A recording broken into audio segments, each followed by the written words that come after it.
Most Canadians are being told to take whatever's offered when it comes to COVID-19 vaccines, except Albertans aged 50 to 64 are given a choice. Get a vaccine now or wait for one considered somewhat more effective. 60% is better than zero. I didn't have to look far to find someone weighing their vaccine options. Meet Ann Robinson, my mom. Are you okay with me sharing your age on television?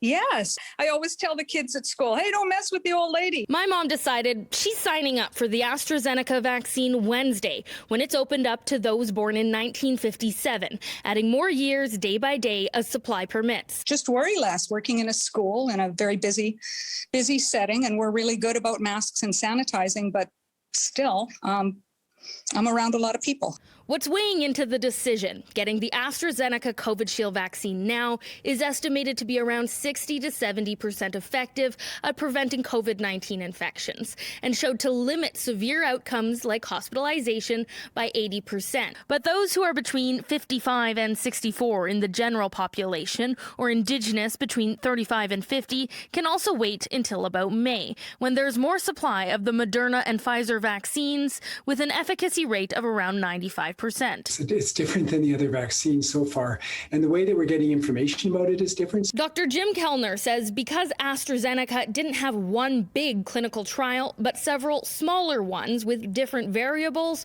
we're still learning.